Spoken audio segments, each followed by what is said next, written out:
Welcome to the Huxley Lecture Theatre here at ZSL for our event, Developing a National Camera Trap Survey for Hedgehog Conservation.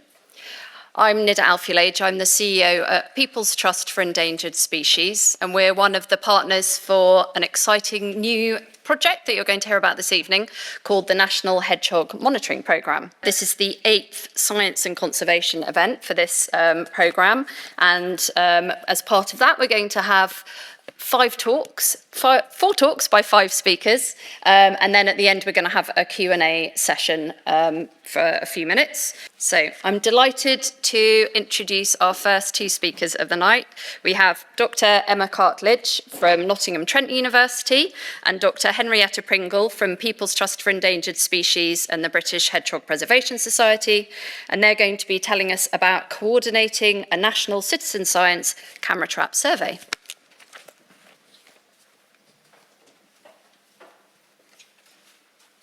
So, as Nida says, I'm Emma Cartledge and I'm based at Nottingham Trent University. So today I will be introducing the National Hedgehog Monitoring Programme, talking about what the project is, who we are, why we're setting up the project. And then I will pass over to Henrietta, who will be talking about how we're running the project, where the surveys are taking place, as well as moving on to some points about project progress, other applications of the project, and opportunities.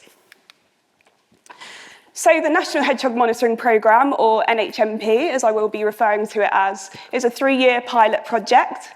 We started in 2023, and we've run 2 field seasons so far, and literally today we're starting our 3rd and final survey season of the pilot. So the project is a combination of using camera traps, as well as recruiting field volunteers, desk-based citizen scientists, and artificial intelligence.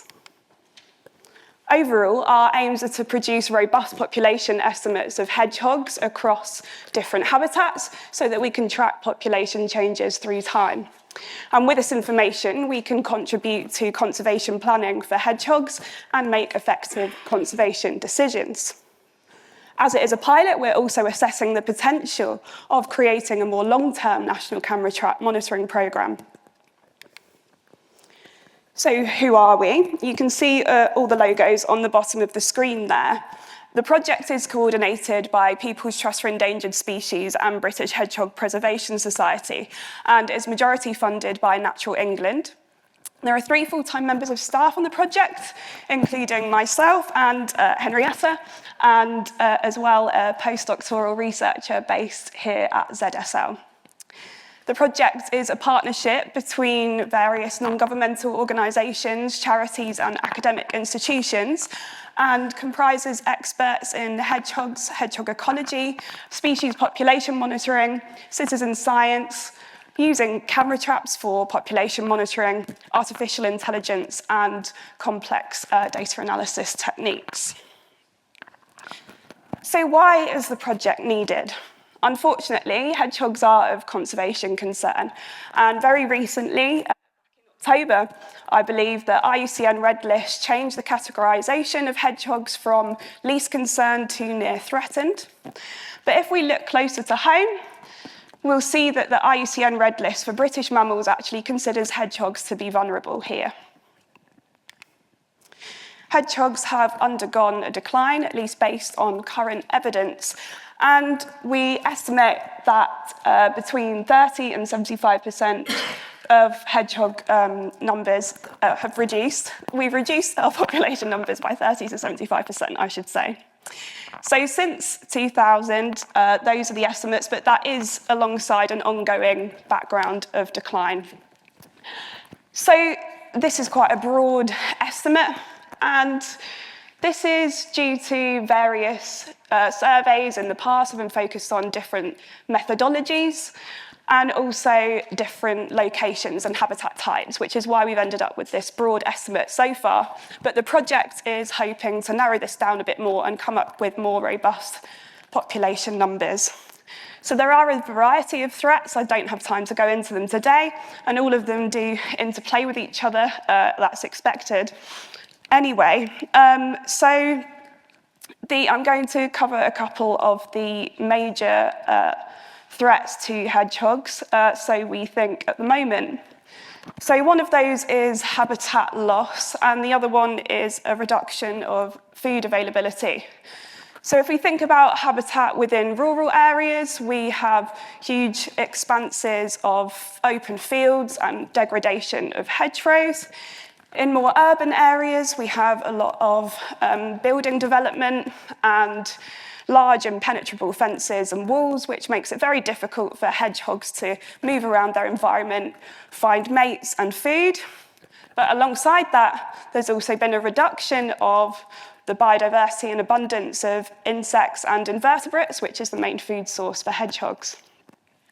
So as I say, there's other threats as well, but I don't have time to discuss all those today. So, however, there is uncertainty around current estimates, as I alluded to on the previous slide, and there's various reasons for this. Previous surveys have focused on particular areas of the country or have looked at particular habitat types.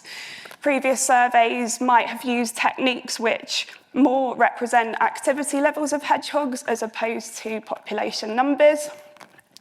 And also, when you're looking at smaller scale projects, if you're only encountering a couple of hedgehogs at a time, it makes it very difficult to give a precise estimate of hedgehog numbers.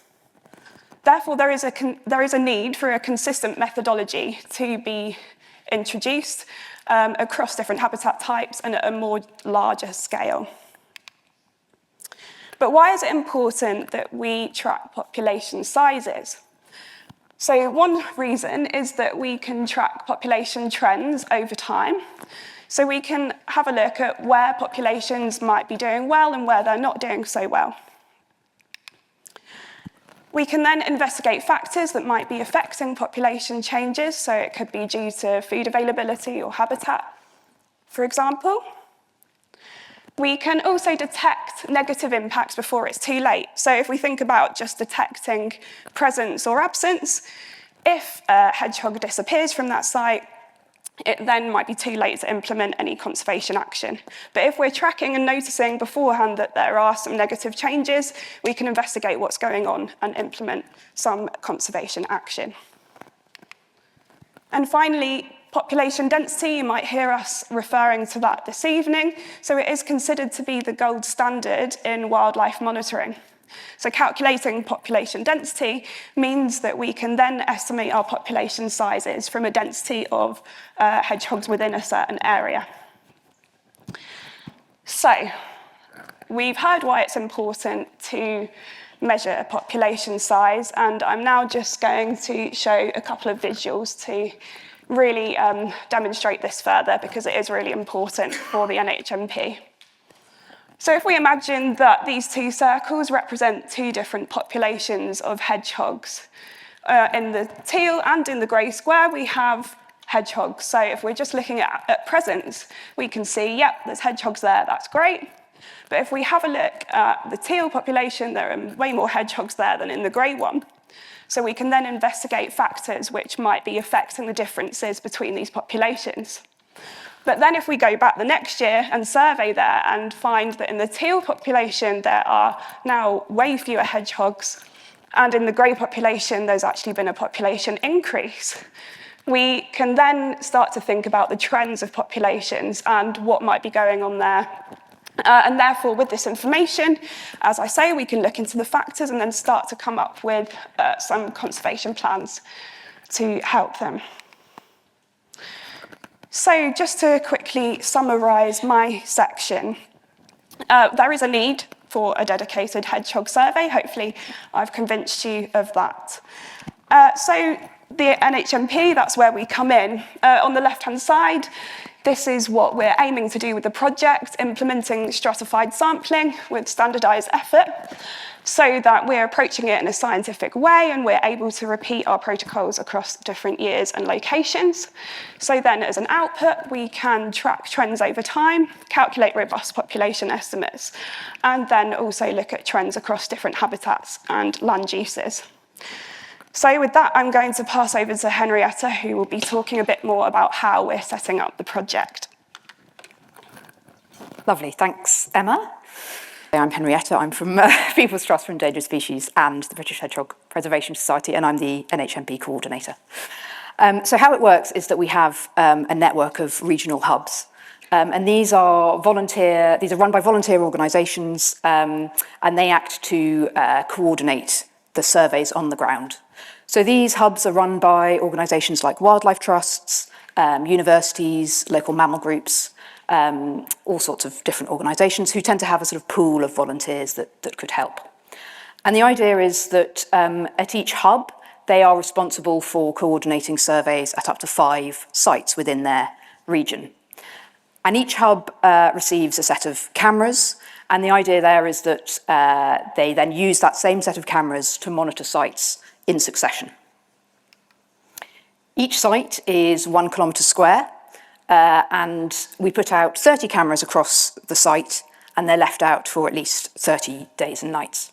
And then the cameras are collected in, images uploaded to MammalWeb, which will be described later, and then the cameras passed on to the next site in that hub's remit. So as I say, we have 30 cameras out for at least 30 nights, and they are on continuously, taking images of animals all the time. For the 2 years so far, we've had 40 sites monitored, so 13 sites in our first year in 2023, and then the same 13 sites were remonitored last year, and an additional several sites to take us up to 40 sites so far. And then this year, the idea is that we resurvey all 40 again. And we are, the sort of big innovation with this project is that it relies on volunteers and citizen scientists. We couldn't do this without volunteers and citizen scientists, and that's actually what we're trying to test. It is a pilot, as Emma mentioned, and one of the big things we're testing is if we can produce reliable, robust hedgehog density estimates within a citizen science framework using volunteers. So this just sort of demonstrates, on the left here, we've got some photos of volunteers out in the field. So I think this was in Glasgow at the top, Durham in the middle, and in a site in Nottinghamshire at the bottom there. And the pyramid there is just representing that we have sort of the NHMP team, and then we have sort of feeding down into the regional hubs that are coordinating sites on the ground, coordinating those surveys. And then feeding down into the volunteers. But I should say that it's not just a top-down approach. We do get feedback from the volunteers back up to us so that we're constantly evolving our protocols and techniques. Now, I'm not going to talk very much about this particular step. Marcus will fill us in a bit more about this. But what I just wanted to say was that what sets us apart with this particular survey is that with this camera trapping, we're using a model called the random encounter model. And what that means is that whereas traditionally with camera trap surveys, you can use them to look at animal presence. So you can say, yeah, that species is here or it's not here. With the random encounter model, what you can do is actually start to get an idea of numbers on that site based on what's been seen at the cameras. In order to do that, we have to do an additional step at the cameras. We have to take a series of photos with this stripy pole that you can see in that image there. So when we go out to the hubs and we train up volunteers, we're training them in how to put out the cameras, but also how to do this really crucial calibration step.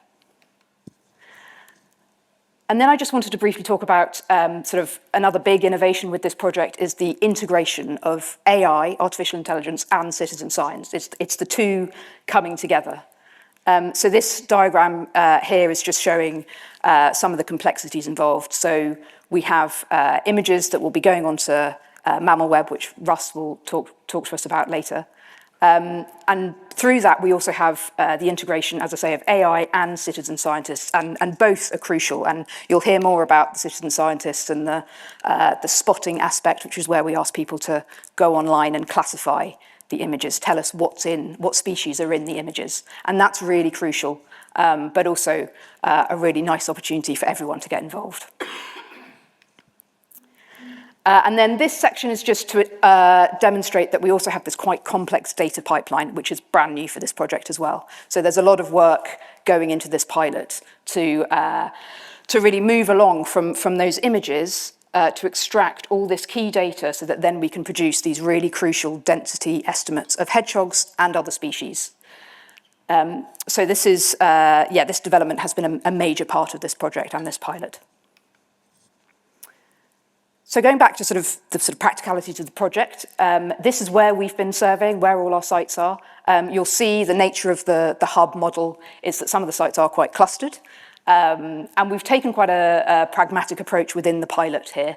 So obviously we wanted with the pilot to make sure that we proved the concept. So we did want some hedgehog density estimates, so some of the areas are in areas where we know there are hedgehogs. And also, although we wanted to, bear in mind habitat representation, we want to have sites that they're in lots of different habitats. We also wanted to bear in mind that, we wanted to have sites that were enthusiastic to take part as well, to make that hub recruitment slightly easier on us. But as we go forward, we'll be looking more strategically at making sure our sites are representative of habitats across the UK, and that's to see, where are hedgehogs. At the moment, our knowledge of where hedgehogs is based largely on where people have been looking for them. So it tends to be where those urban conurbations are. So we want to look in lots of different habitats, but we also want to be representative of habitats that are available to hedgehogs. So just to sort of show you a bit of what we've been up to. So as I say, we've had 40 sites surveyed. We've got 15 hubs involved. So that includes 4 hubs that are sort of run by our internal partners. So ZSL, PTS, Nottingham, Trent, and Durham University. And then we've had 36 training sessions. So these are in-person training sessions at sites. And the idea is that we go to these sites, the first site within a hub's remit. We train them up in the putting out of cameras, the calibration, the collection. And the idea is then that the hubs are then equipped with the skills to then pass that training on to future volunteers and for future sites. So the model should be self-sustaining.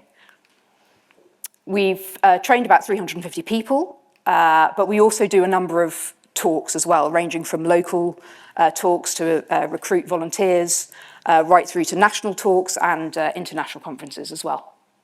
And around 650 people, probably more, have been involved in those. Just to give a bit of a spoiler for Russ's talk later, on MammalWeb, which is the online platform, we've already got nearly 2 million sequences. So these are groups of images from our cameras, and it actually equates to about 9 million images that are online that have been collected from our cameras for the last 2 years. So it's a phenomenal amount of data. And we have people that are spotters, that are volunteers that go online to tell us what's in the images. And we're at about 3,000, but we might have an update on that. So that's fantastic. So that's all volunteers helping us out and contributing in real time to this scientific research.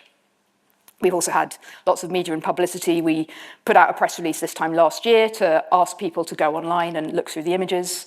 Lots of different news articles there, including national news and also on TV as well.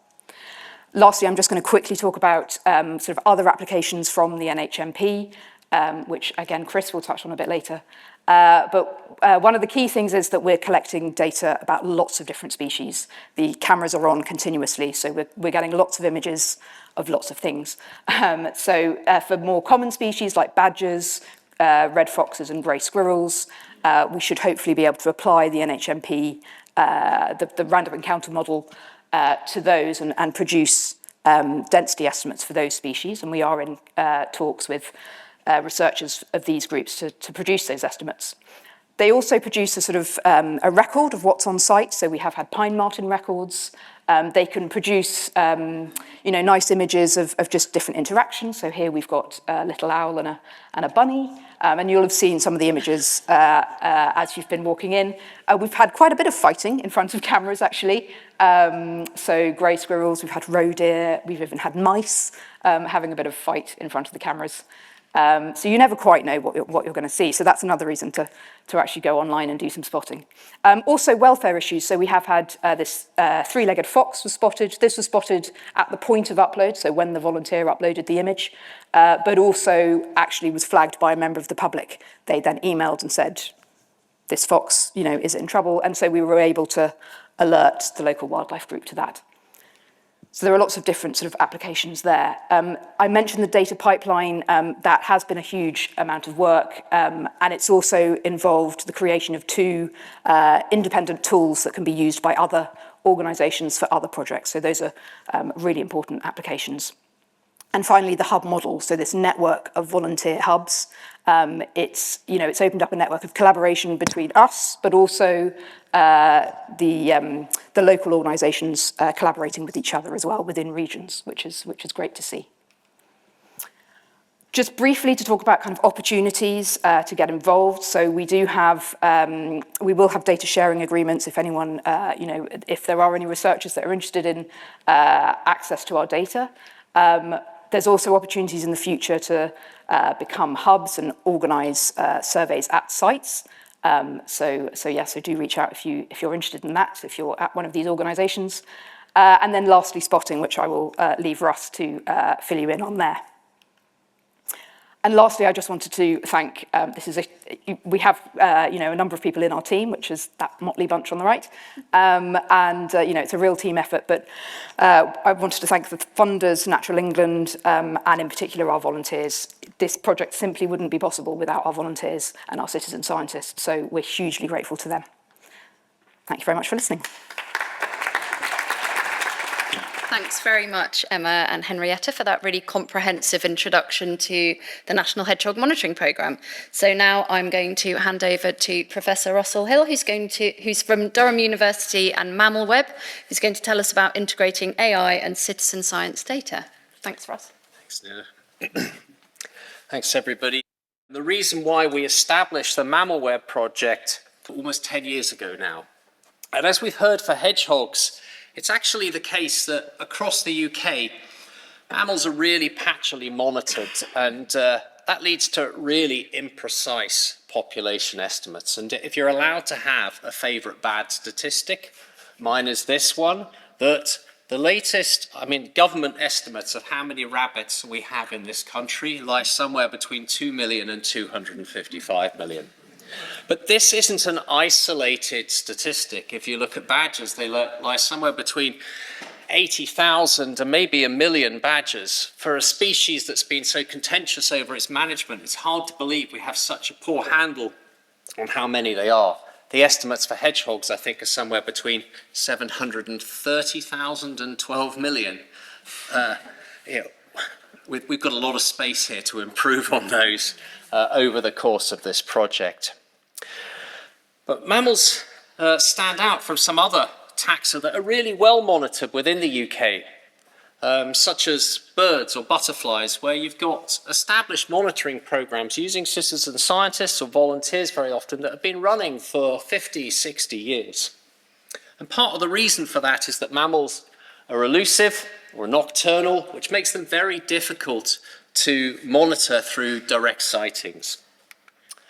It's why camera traps hopefully help solve that problem of low detectability, but in doing so they create two new challenges. And one, which the hub model that we have here in the NHMP helps to work with, is that enormous problem of actually deploying camera traps over a broad geographic area, the servicing and maintenance requirements.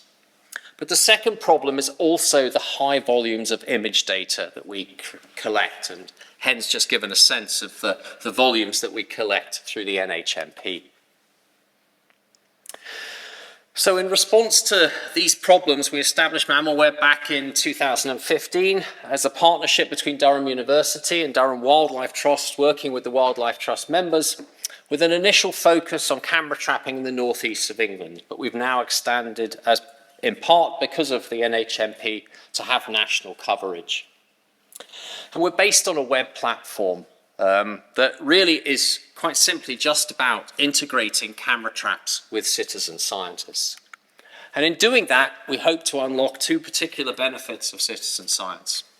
The first, as you'll hear a lot about today, is that we get an enormous amount of support in deploying cameras, uploading images and classifying the image contents, and ultimately producing useful biological ecological data. But there's a secondary benefit that often goes underappreciated and underreported, and that's that we're promoting engagement between people, between our citizen scientists, and actually biodiversity that you don't see an awful lot of. And that has an important role at a national level in enhancing connection to nature. And the UK is pretty much at the bottom of the European leagues in terms of our connection to nature. So this is what our web platform looks like. Please do have a go later. MammalWeb.org, not bother with the W's. I'll put up the QR code later on.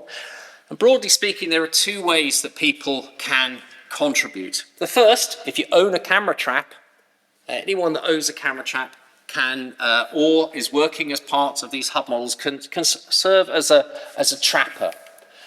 Individuals or groups that deploy camera traps for a set period of time and then upload them to our platform, providing us at the same time with indication of the location, the habitat type, the model of the camera, how the camera was set, what it could see, and crucially, also a measure of survey effort, when the camera was deployed and when it was collected. And that makes the data enormously more valuable than the ad hoc sightings that are collected through many other web apps. But the second way that you've also heard about that people can contribute to MammalWeb and help us survey UK mammals is as a spotter. And again, through logging onto the platform, what the platform will do is serve up images, those camera trap images that people have uploaded, and ask you what you see in this sequence. So hopefully you would identify a roe deer here, you'd select it, and it allows you the opportunity to provide additional information, such as the age, whether it's adult or an immature, and also the sex of an individual, such as the male here. And then on clicking next sequence, you have contributed to the data in our data sets that help us understand what wildlife we're picking up on the cameras. It's quite addictive. Once you have a go, you can find that I sometimes do it just before a meeting when I really should be reading about what the meeting's about, and I'm often late to the meeting, which has probably given it away to my colleagues what I'm doing when I should be actually attending meetings on this. And then the final, more structured way that people can become involved with MammalWeb is as a project. And about 5 years ago, we established this capability to host projects, organizations that want to come together and manage the camera trapping effort.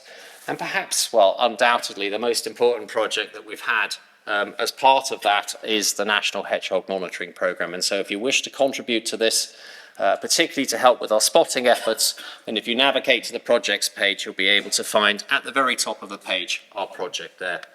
Our main baseline project that's been going for 10 years now is the MammalWeb Britain. So from our start back in 2015, we initially grew very slowly, but through various developments to the platform, and particularly the innovation of bringing in projects in 2020, the number of images uploaded to the platform has increased significantly. But the biggest contributor to that is when the NHMP launched and really put our platform to the test with a massive increase in the sequences uploaded.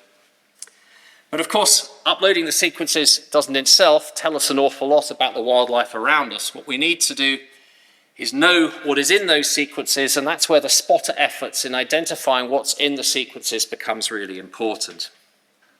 So you can see that across the course of the project, the proportion of the sequences that are classified generally lags behind the sequences uploaded. There's a practical reason for that, but it's also the case that this is symptomatic of many citizen science projects.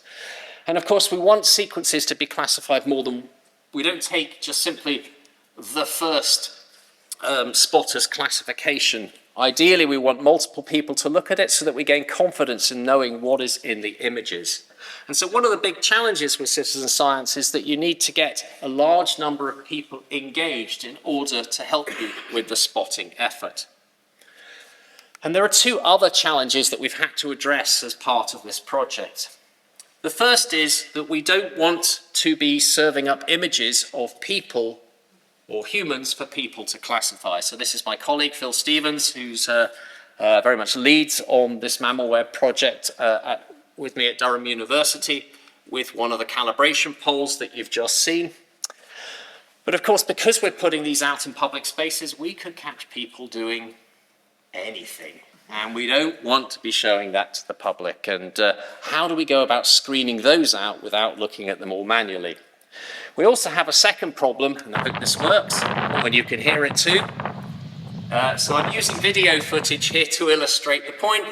What you can see is that the camera there wasn't activated by an animal, it was activated by the wind and vegetation. And because of the time of year that we have to run the hedgehog surveys when hedgehogs are active, as you start putting them out now, what will also happen over the next couple of months is you get a lot of wavy vegetation growing up that we need to address. And so this is where we've turned to AI and integrating AI into our workflows so that all images that are uploaded to the platform are now passed through at least one AI model. And so the first, which many of you may have heard of, is called Mega Detector. It's sometimes referred to as a PAC model of people, animals and vehicles, or people, animals and cars. It's supported by Microsoft and their AI for Earth program. It's got a massive training set and it's very efficient at identifying these three categories, and is also therefore very useful to help us screen out those blank images, things that don't have an object in them, as well as helping us screen out people. We also then pass, but what it doesn't do is tell us what the specific animal is. And for that, we use a second AI run by Conservation AI based at Liverpool John Moores University, which rather unusually has a UK mammal model that helps us classify the UK mammals that it sees within the imagery, as well as helping us identify humans and humans carrying calibration poles as part of this project. So when the images are uploaded to MammalWeb, they first go through Mega Detector, and all of those thought to contain something are then passed to Conservation AI. So the blanks that Mega Detector, we don't have those looked at further. Conservation AI then tells us what the species is and provides, both of those AIs provide that information back to MammalWeb, and we only then display, or we hold back all of the blanks and all of the human images, and only then display the images that are thought to contain something to allow our citizen scientists to help us understand what's in it. We only implemented these very recently, but one of the great advantages of AI is that it can actually work very, very quickly in giving you an initial classification of virtually all of the images that we've had uploaded to the project. But working with UK mammals is a very different situation to some of the more high-profile AI algorithms that you see, where these are taken actually from Conservation AI's sub-Saharan mammal model, where you're dealing with much more charismatic megafauna that perhaps is against a more standardized background and is more easier to detect. It's also much easier to detect, to attract spotters to help you find elephants and lions than it is to help with pigeons and grey squirrels. Nevertheless, the AI can do a very good job, particularly when images are clear, of identifying many of our native fauna, including the hedgehog. But often one of the challenges that we have is that these can be very difficult to spot within the images, creating challenges for the AI in being confident in terms of what it's identifying in the image. Although this one, and I'm not sure how clear it will be to you further back in the auditorium, correctly identifying a badger here moving through this scene. So how do we use this AI information? How do we integrate it with what the people are telling us. And why, a question we often get asked is, why don't we just use AI? Well, AI is certainly very good. It helps us in identifying when something is in an image, and that really helps lighten the load. Because most of the images that we upload as part of this project are blank. So in 2023, nearly 60% of the images were blank. It's nearly 70% this year. A lot of them are just moving vegetation, to the extent that that's about 750,000 sequences of photographs this year that do not contain an animal. And we're able to filter those out so that our spotter effort can be concentrated on the images that we think have got animals within them. So it's incredibly valuable, but it isn't perfect. Its accuracy is about 78%, and this might seem quite disappointing, might seem quite surprising. In some respects, it's actually pretty good, because some of the mistakes it makes are because we haven't trained it to recognize particular species. Nevertheless, it does make some interesting mistakes. So the labels here are what the AI thinks is in some of these images. And you can see in some contexts where you've got that sunshine in the image, it creates a challenge. In other, so you can kind of see what it was getting at. But what it does mean is that we can't take these AI images at face value. And that's where our spotters come in. But spotters aren't perfect either. And actually, no matter whether you are just a member of the public or you consider yourself an expert, we all make mistakes looking at these sorts of images. But actually, spotters, and this is on a related data set, can be incredibly accurate, about identifying images with about 94% accuracy, including in this particular sample, very strong, very high accuracy of between 95 and 98%, depending on how you look at it. But it does vary significantly between species. And even where we get what apparently are very clear images of our target species, not all of our spotters will agree what's in it. I'm assuming, well, they may have thought this to be a small rodent, or that to be a small rodent, or that to be a small rodent, but we get inconsistency. And when the images get more challenging, there is a hedgehog over here. The classifications that we receive also become more inconsistent. I can kind of see what a person might have thought in relation to otter. Can't quite see where roe deer comes from, but we can use all of this information if we bring it together. But even where people agree that hedgehogs are in the image sequences, when well, I say we, and I have enormous thanks here to Emma for working through these data, when we look at what's in those sequences, actually about 10% of those images are not hedgehogs. Where the images are hedgehogs, about 94% of the classifications we get from people on them are correct. 97% of the time, the AI gets it correct. But there's error in all of these approaches we have to identify the contents. So AI is a really powerful tool, but one of the reasons it doesn't always do as well as we would like is it can be trained on particular sets of images. But when you've got the volume of images and the volume of sites that we're working with, it can struggle to generalize to the diversity of backgrounds and contexts. And as I've already mentioned, it can also only identify what we've trained it to do. If you haven't taught it about a particular species, it can't identify it. And that will be particularly important in terms of identifying invasive species.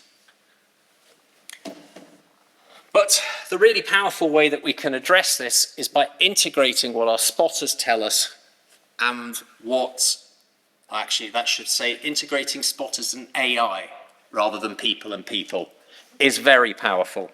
Because actually if we combine the AI classification with what the first person to look at it tells us, if those two agree, then, depending on the method we use, actually about 80% of the image sequences that we look at can be retired with 98% accuracy, which is exactly what we would want for the sorts of analyses that we want to conduct.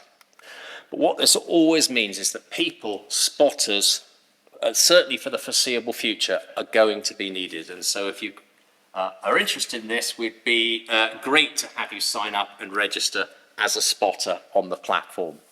So in addition to the thanks that Hen has already given, and to the NHMP team, just to recognise Phil Stevens and Helen Chappell, who do a lot of the work on MammalWeb to support the platform, but also particularly just say an enormous thanks to our contributors, because actually the growth of the platform is to the people that have helped us with trapping and spotting along the way. So thank you very much.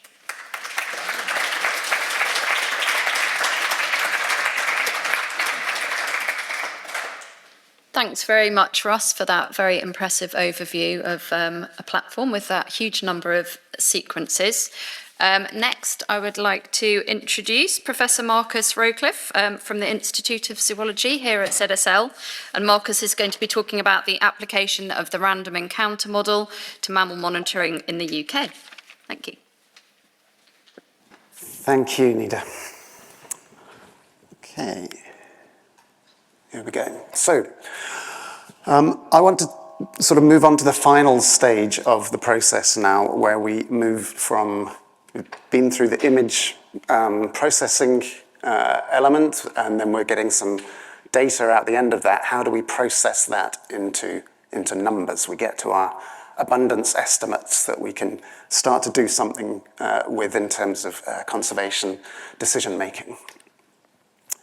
So we've already heard a little bit about the monitoring challenges. I won't go into too much detail, but this is an example of a typical trend that we get for the kind of data we have for hedgehogs and many other UK mammals. So we've heard it's very uncertain.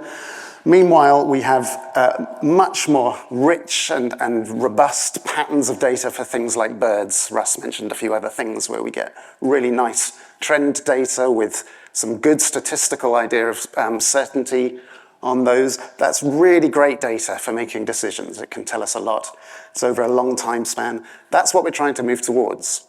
Russ mentioned some of the reasons for that. Mammals are tricky. They're often nocturnal, hard to spot. Birders have binoculars. Maybe what we need is the equivalent of binoculars for mammalogists. So these are the things we've been talking about, I would like to argue. So the camera trap is our binocular for trying to get better observations of mammals in a more systematic way. So I'll just say a little bit about the history of camera traps first. I think they're pretty well known these days. I'm sure many of you have used them. They're becoming very widespread. But what you may not know so much about is the history and where they come from.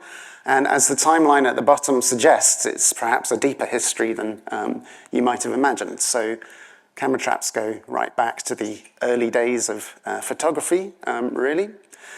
So these are images from the very early 20th century, from Frank Shiras in the first instance, and George Shiras in the second instance in the 1920s, Frank Chapman.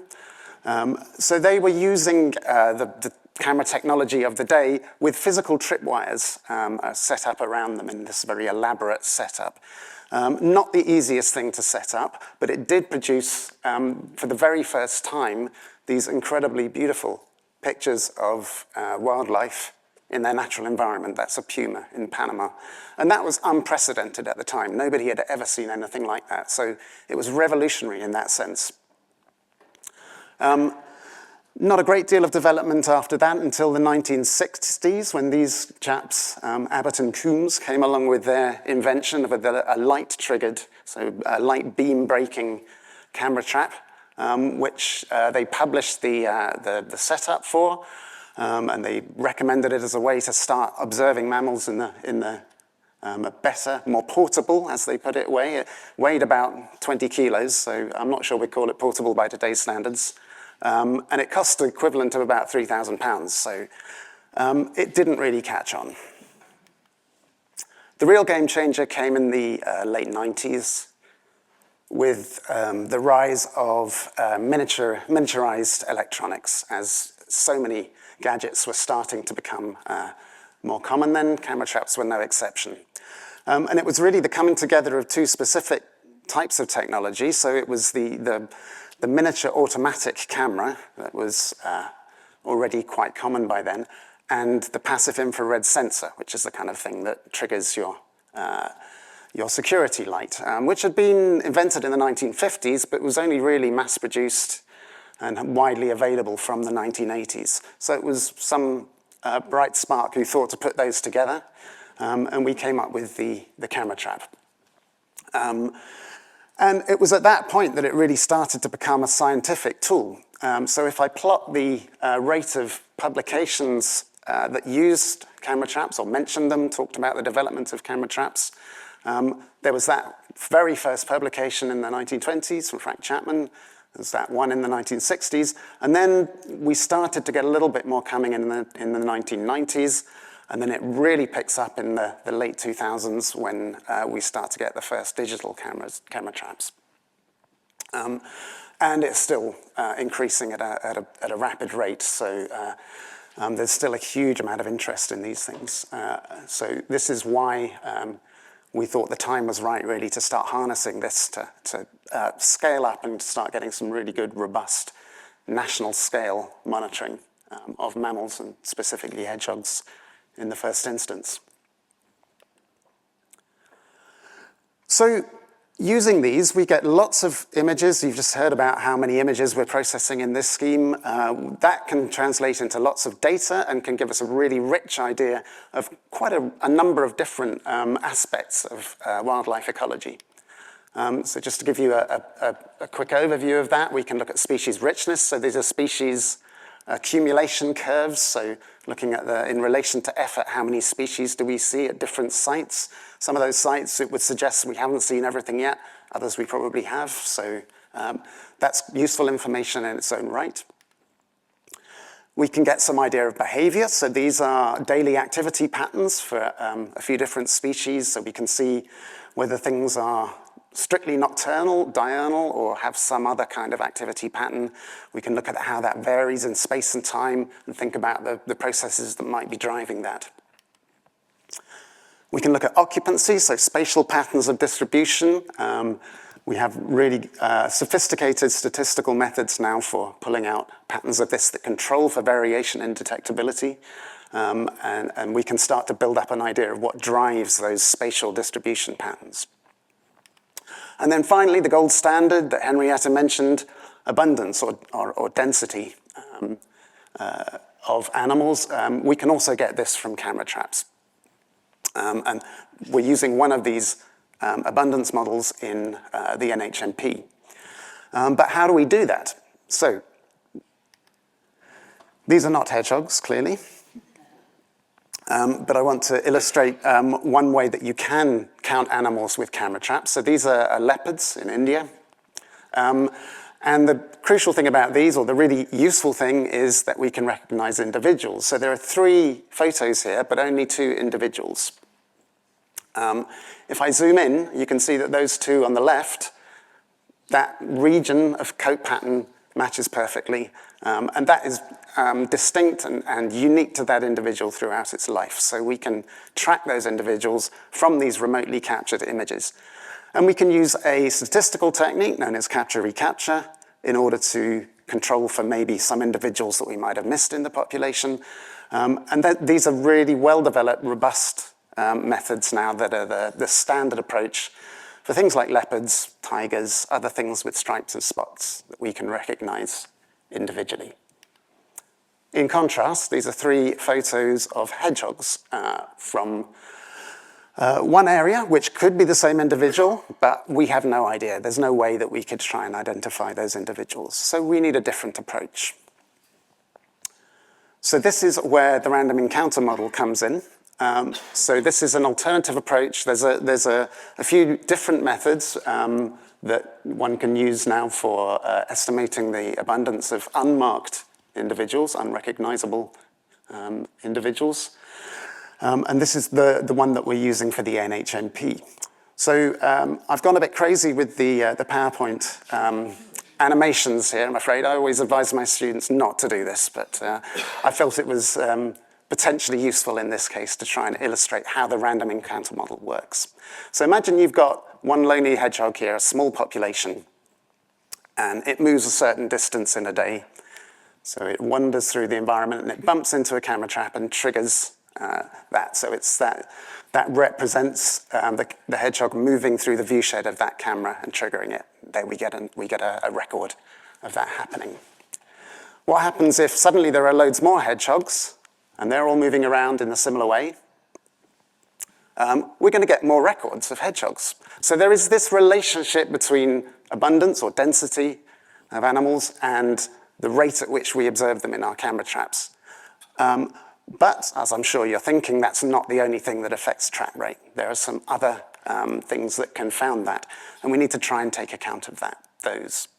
So the first one is that your animals might move faster. So imagine you've got something like this that's going a lot further in a day.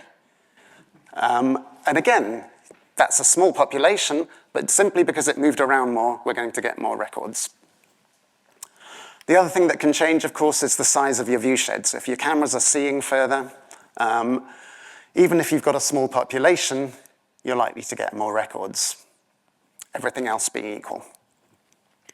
So we've got these four factors. We've got the trap rate that we observe, we've got the abundance that we're trying to estimate, and these two confounding factors, the viewshed size and the speed of movement that we're trying to control for.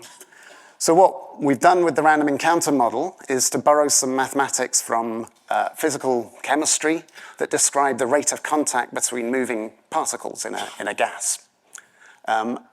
And we can adapt that to the particular situation of a camera. We can think of the camera as a static particle and the animals as moving particles.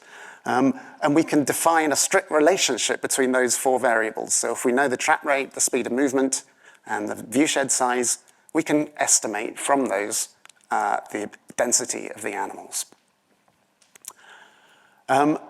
So how, I'm sure you're thinking now, do we get from the camera imagery those two confounding variables, the speed and viewshed size? So this is where those calibration images come in. So you'll see that stripy pole has got stripes, obviously, and they are a known distance apart. And then using a computer vision model, we can get the depth in the image, so we know how far away that pole is from the camera using this simple computer vision model. And we know where it is in the image, and from that we can build a map that maps from the pixels to the ground surface in front of the camera.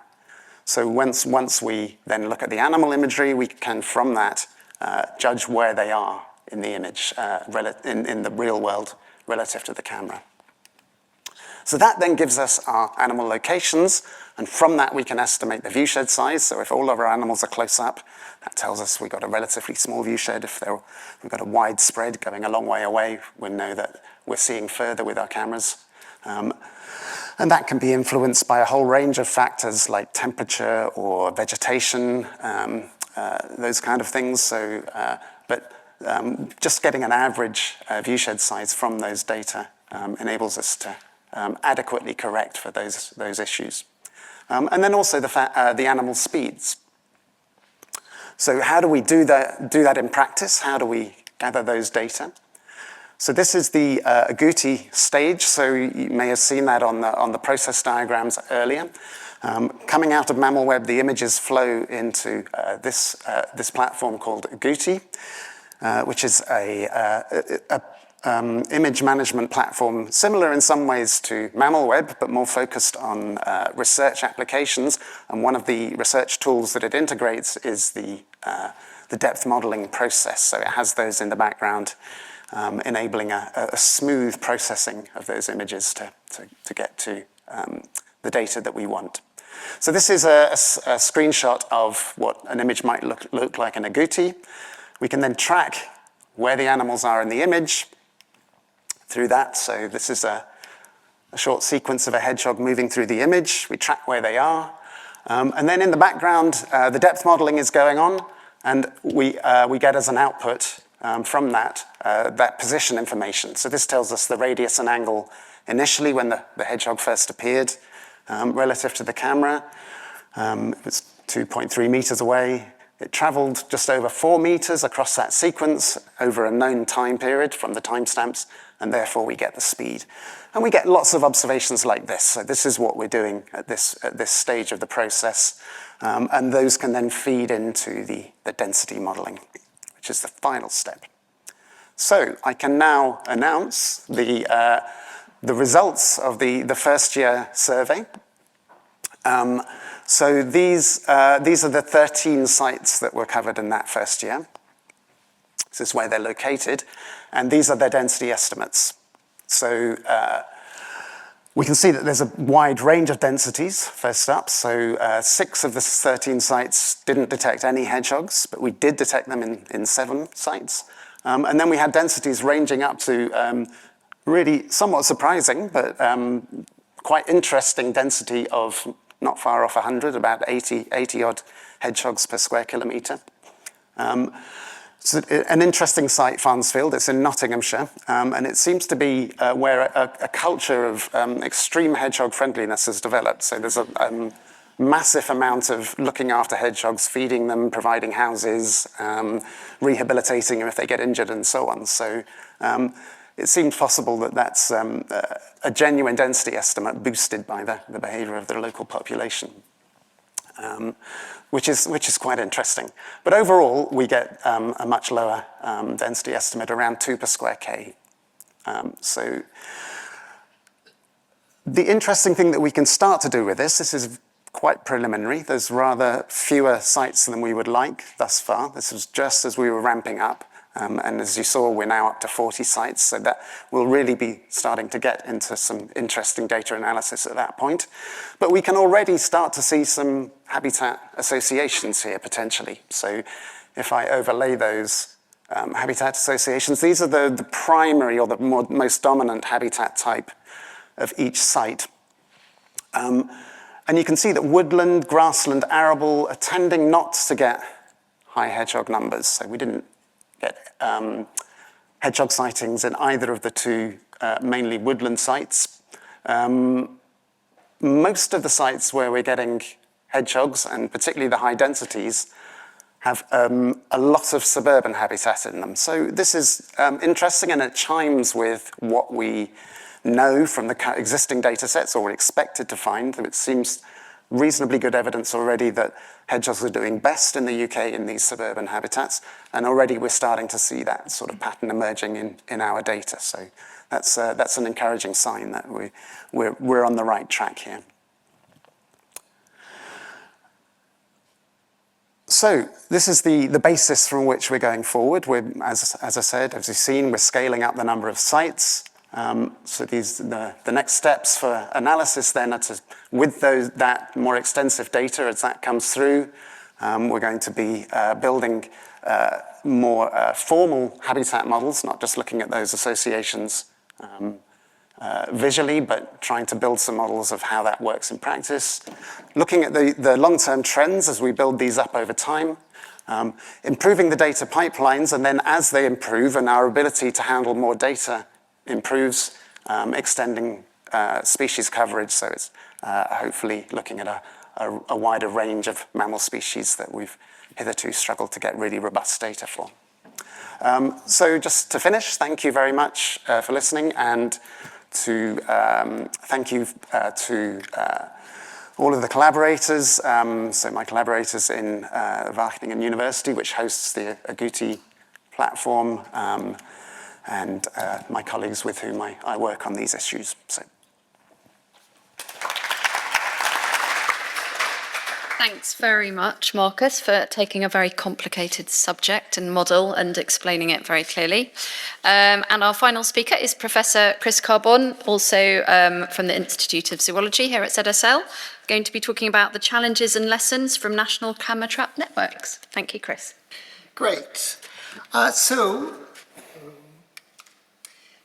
we thought we would end this session tonight with an overview of other larger scale monitoring networks.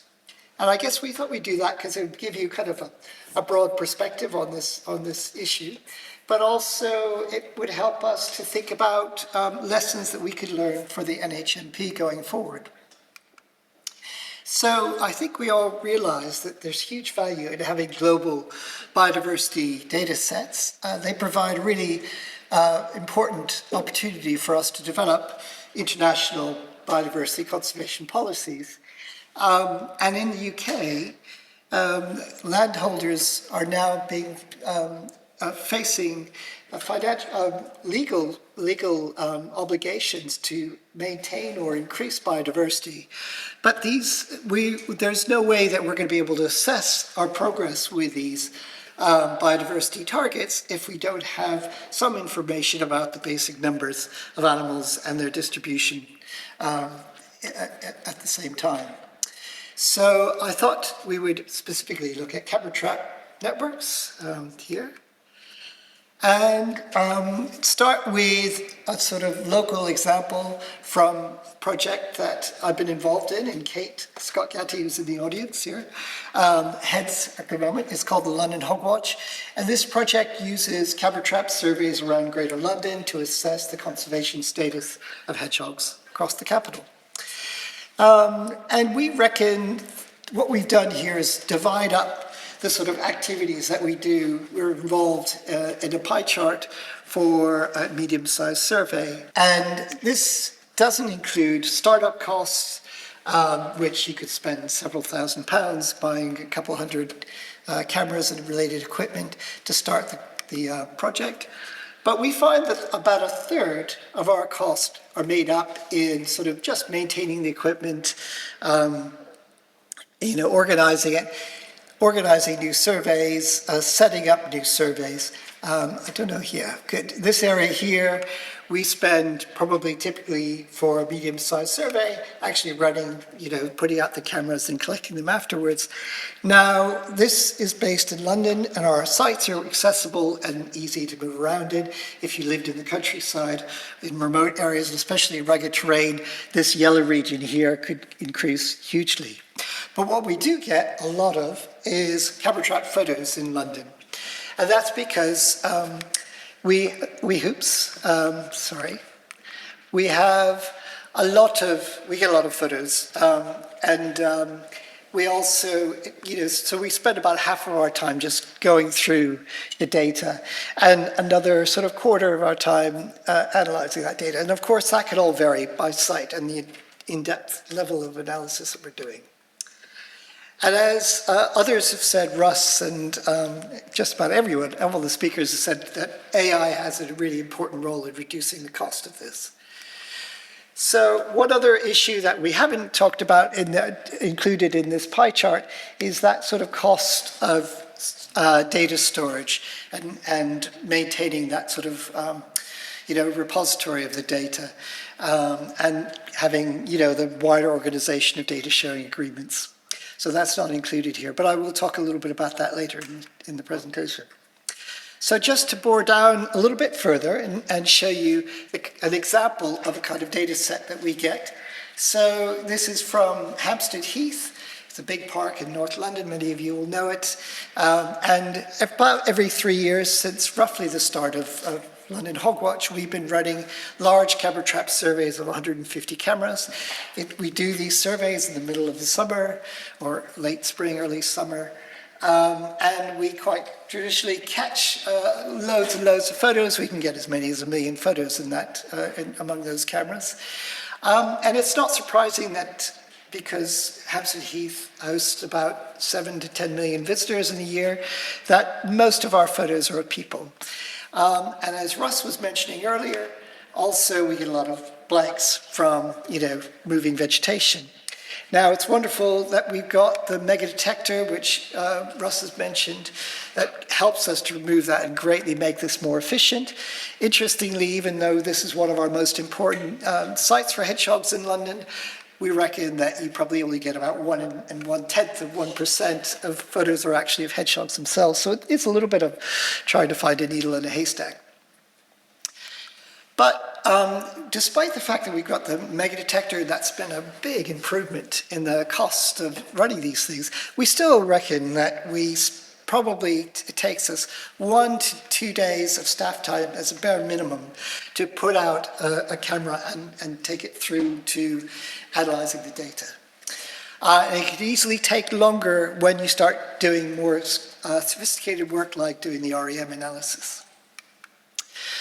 And Russ has talked about this remaining section of about a quarter of the images, sorry, I forgot to mention that are of the animals themselves and are the ones that we want to focus on.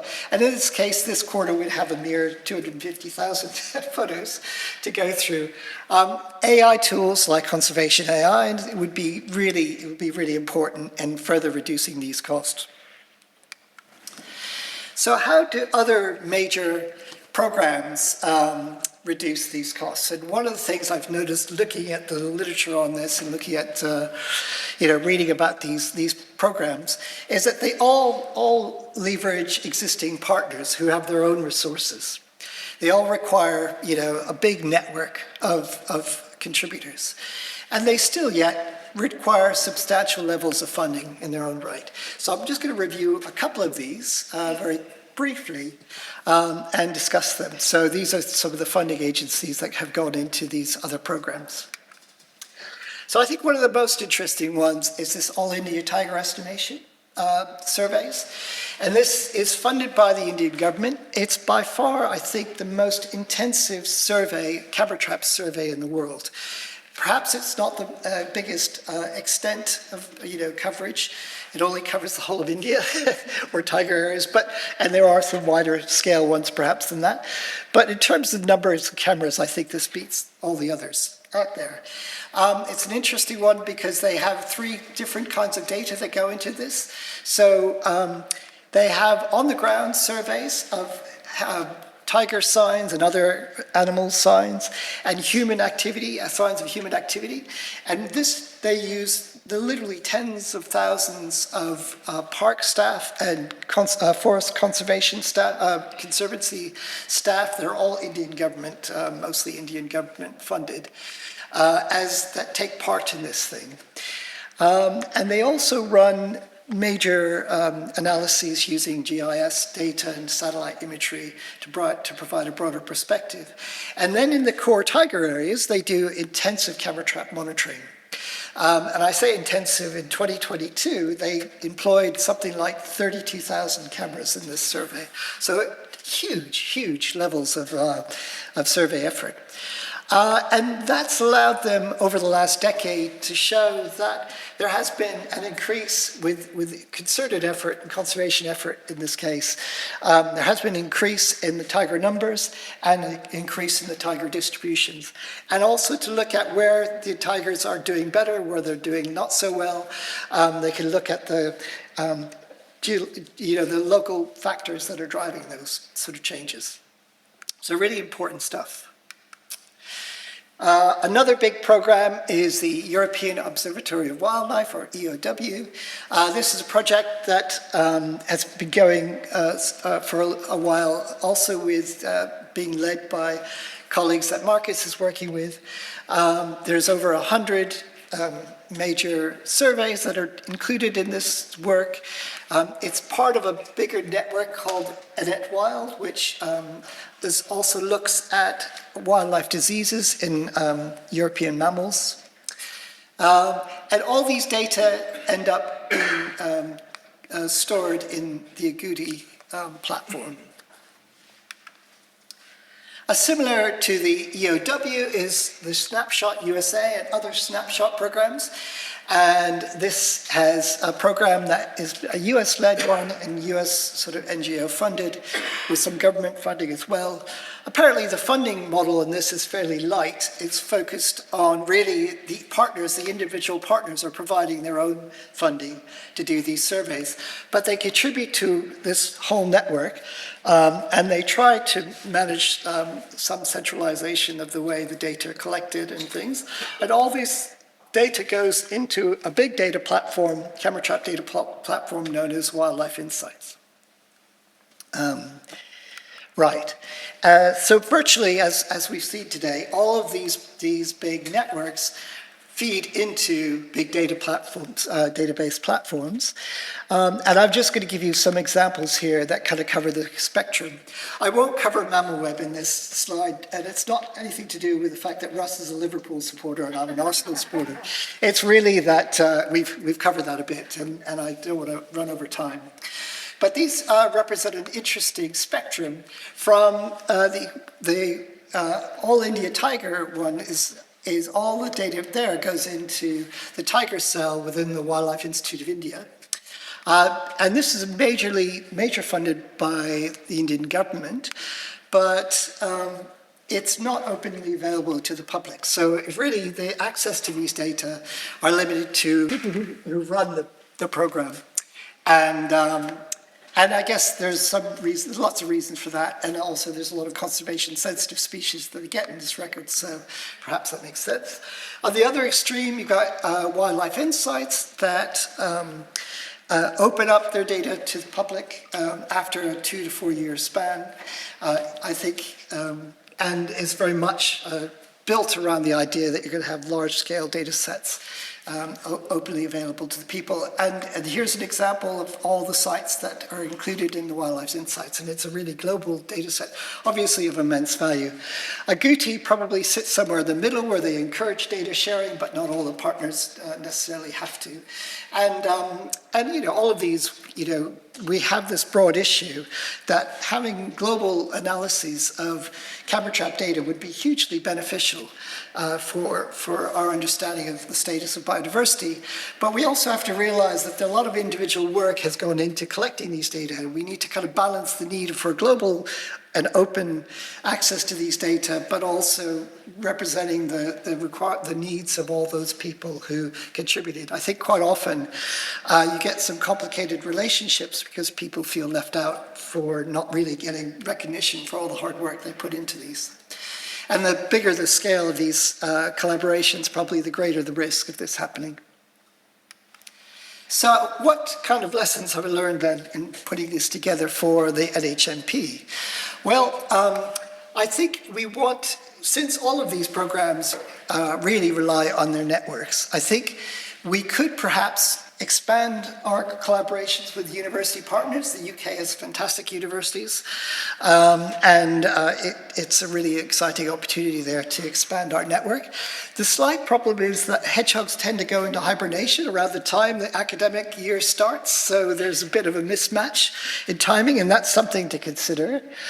But I think there's lots of opportunities. And then clearly we could be working to involve other groups focused on other species, like the Deer Society, the Badger Trust, and the like, who would also benefit from our camera trap surveys.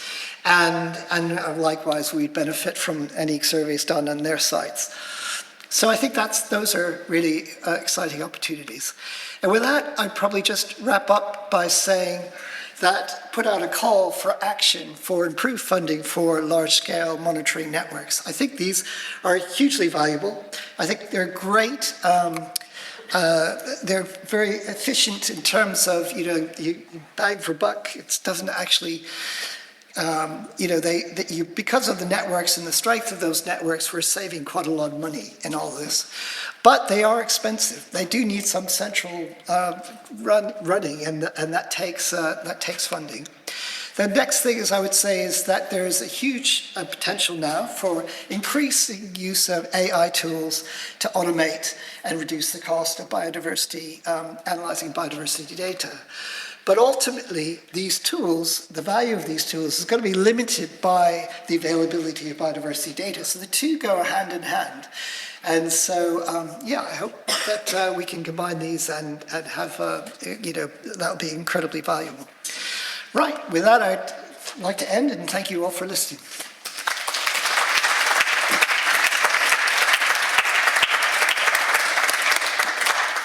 Thanks very much, Chris. That's so interesting, looking at the broader applications of these large-scale monitoring programs and how the NHMP fits into that. Now, I would like to invite all the speakers up onto the stage, please, so we can have a Q&A and panel discussion. So please, if you've got any questions for any of our speakers or the project as a whole, start raising your hands. And we've got a couple of roaming mics. We have a question here in the third row already. Thank you. If you'd like to direct your question at any of the speakers or the panel as a whole. Yeah, it's more a comment really. There's a global platform called Zooniverse that does the science, citizen science. But one of the projects was spotting like the giraffes, elephants in Africa. But I think they were conscious of the fact that some people doesn't know what a hedgehog looked like. So if you have someone from overseas who's trying to spot an animal that's quite unique to the UK, they may not actually know that it doesn't look like a roe deer. And one of the useful things that they had was if you pressed on the button that said hedgehog, it would give you an image of what a typical hedgehog looked like and a silhouette of what it looked like. And that was quite a useful tool.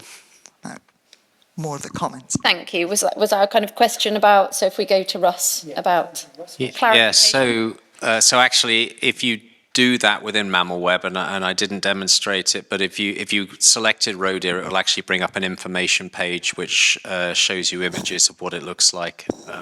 But you're absolutely right in the sense that people, we actually have European projects on the site as well, partly through eNet Wild, which was one of the European networks that Chris mentioned, and people can be logging in from anywhere to classify the images. So that is one of the reasons why you never get perfect classifications from spotters, because obviously the contexts and the experience of people, and actually just knowing where, if you're identifying a deer, knowing where that camera is based in the UK also is important in terms of identifying what it's likely to be. But would you use Zooniverse for the classification, the spotting? It's a massive global. So it is, and there is a massive global pool of spotters. What it can't do are all of the upload components of it. So a lot of that in terms of, because we want this to be distributed and we want to allow multiple individuals or partners to be able to upload camera trap images, you can't do that within the Zooniverse platform in the way that it's set up. A single administrator or administrative project can upload all of the images, which can be distributed widely. But actually, if you want to distribute the trapping and the spotting, you can't do that within the Zooniverse platform, which is why we've actually developed MammalWeb to satisfy that need, so that not just for hedgehogs, but for all species, we can take camera trap data from a variety of sources, which isn't possible within that sort of setup. Okay, Great. Thanks very much. I think we've got another question. The microphone's behind you. Hi, it's comments to all the panel. 2 points. One is hedgehogs are very popular creatures. They're very, people love them, and they're very easy to, like some animals, adopt a hedgehog. So the public, the gardens, well, people feed their own dogs in the gardens, obviously get it wrong. Sometimes give them cow's milk, which it shouldn't. Should give them goat's milk, or whatever it is. They shouldn't have cow's milk. But if you educate people through advertising to, adopt a hedgehog, treat them the right way, and you're going to get more people, and that's going to help the hedgehogs, but also, especially in winter. But also, I believe in New Zealand, they introduced hedgehogs and they got completely amok. There was a massive increase in population because there were no predators. Maybe they could migrate them back to Britain so you could restock hedgehogs into Britain, and this will be a double-pronged campaign, if that's possible. And you'd have hired a few jumbo jets, but I'm joking. Okay, you know what I mean. Thanks very much for that comment. We've got another question, a couple of rows behind you. I don't know if you can pass the microphone back. Thank you. Thank you. Hello, my name's Christopher Poles. Until recently, I've been chairman of a village wildlife group in Oxfordshire called QWACS, the Kirtlington Wildlife and Conservation Society, and we run quite a big Hedgehog Street. But before we did that, Professor Patrick Doncaster, who some of you may know at Southampton, came to Kirtlington, I think in the 1990s, and did a hedgehog estimation study by capture and release. Before releasing them, he, I believe, araldited little coloured tubes of plastic on hedgehog prickles. And I've read his paper, and he came up with an estimate, quite accurate it seems from his paper, of hedgehog population in 3 areas in Kirtlington and adjacent parish. Now, what I've heard tonight I think is very exciting, and I compliment you all on what you're doing. I think it's brilliant. But have you compared the outputs of what you've done with an actual count of real live hedgehogs in that sort of way? Thanks very much. I don't know who would like to kind of give a summary of that, Mark. If you haven't, would you consider doing it? Yeah, definitely something that needs doing. And we have had a go at that in Regent's Park, in fact. So we have a population of hedgehogs here, which has had an intensive study going for some time where they've been doing mark recapture. In fact, there's barely any need for a mark recapture because it's so intense that we find pretty much every individual, we think. So we have a really good idea of the hedgehog number in Regent's Park, and we've done several camera trap surveys using this design in this area as well. So we've got a reasonable idea that it's giving us sensible results from that. So the output from what we've heard tonight was similar to the actual physical capture and marking of them? Yeah, that's right. So we had a reasonable correspondence. So, yeah. Oh, okay. Excellent. Brilliant. Can I add as well, because there was research at Nottingham Trent University marking the hedgehogs as well whilst testing the REM. So there's been quite a bit of background research developing it and calibrating the findings of the REM with the population densities of capture mark recapture as well. Right, I think we'll have one here in the audience and then we'll go back to you. Lovely. So I'm interested in what next. So it sounds like you're just kicking off your 3rd field season in a project that has 3 years of funding. So what next? And Chris, you talked a little about the challenges of scaling up, but I wonder, in your sort of dream scenario, where would you like to take this work? Good question.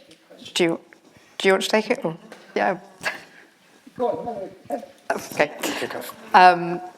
So I think that is the sort of $1 million question. Ideally, yes, with funding, we want to see this as a long-established, respected monitoring scheme like the BBS survey, the British Bird Breeding Survey, that feeds into policy and is a regular annual survey that produces trends that are then feed into policy. So that's the aim. But Chris, do you want to add? I think that's good enough. That's a good answer. The answer is we don't know the next steps because we haven't identified the funding.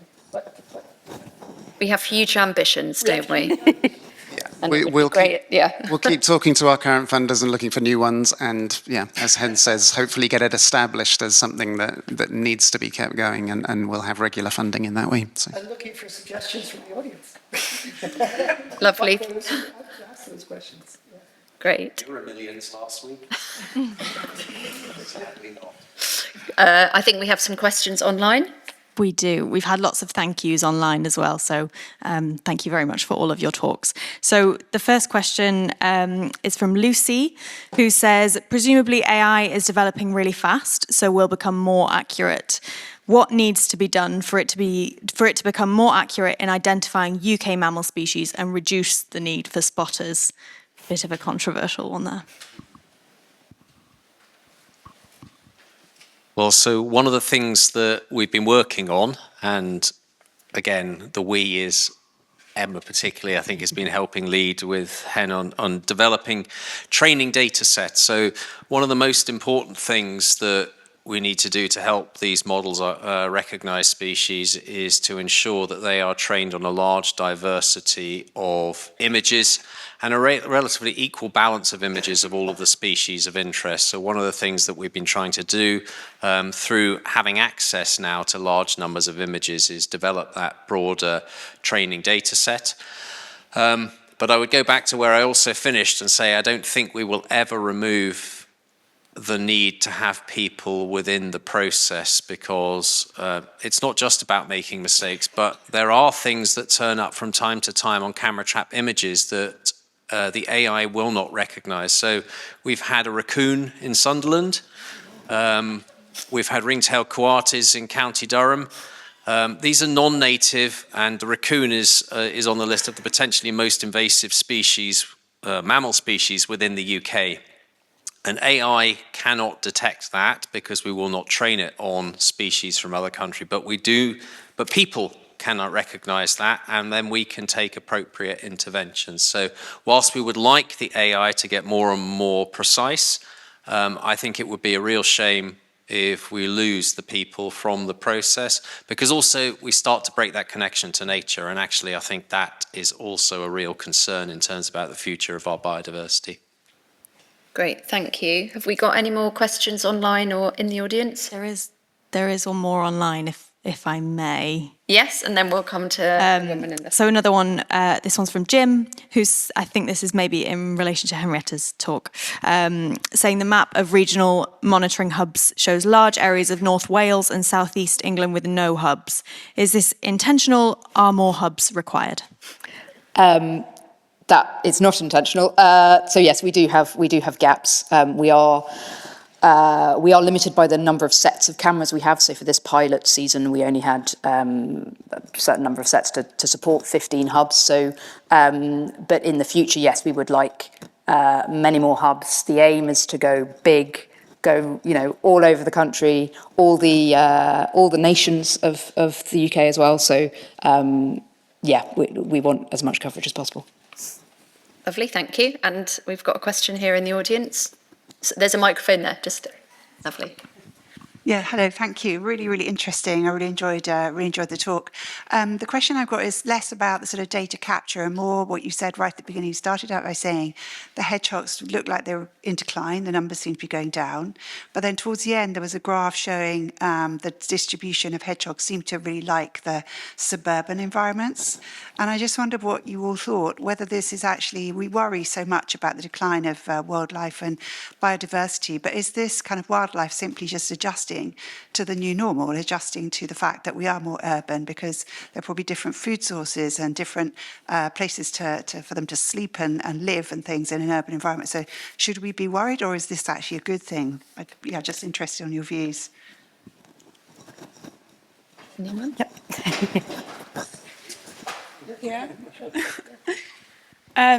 Yeah, so there is some evidence that populations of hedgehogs in particular are stabilising in urban areas. And a lot of this, we think, is attributed to a lot of the conservation efforts that have been ongoing and particularly targeted to urban areas. So I think a lot of people are now, people love hedgehogs and are aware of conservation concerns with them. So I think particularly with the site in Nottinghamshire, we can see that particular village is very hedgehog loving, and I think that's replicated quite a lot across the country. So there's a lot of people out there that are looking out for wildlife. So that's a good thing. And yeah, another benefit of the project is the outreach to all the volunteers and through MammalWeb as well. Yeah, I would add to that to say it is a bit of the new norm, and I think it can be a good thing that you've got wildlife coming back into urban environments. I think what you have to realize, though, is it's a bit of there's a bit of a flip side to this, that some species clearly just don't do very well in urban environments and just drop out straight away. Others are really well adapted and do extremely well.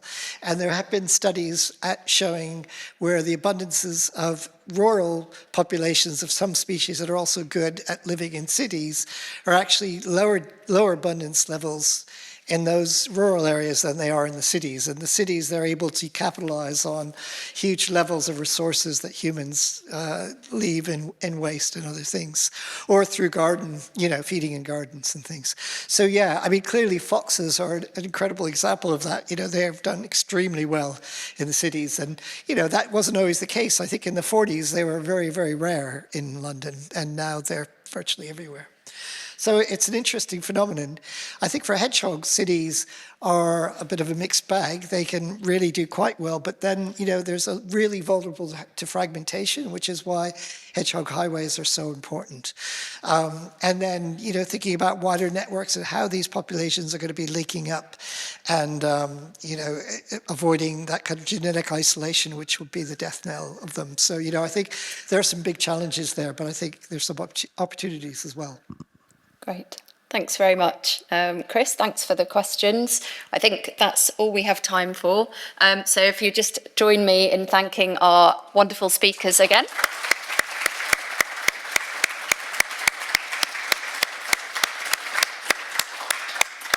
So thanks very much to everyone who came in person, everyone who joined us online. And just to note that the next in-person event as part of the Science and Conservation event programme will be on the 13th of May, looking at using animal behaviour as a tool for conservation. So please do check the ZSL website for more information. If you want to learn more about the NHMP and become a spotter, please visit the website to learn more about that. And you can also send any more questions or queries that occur to you to the project team.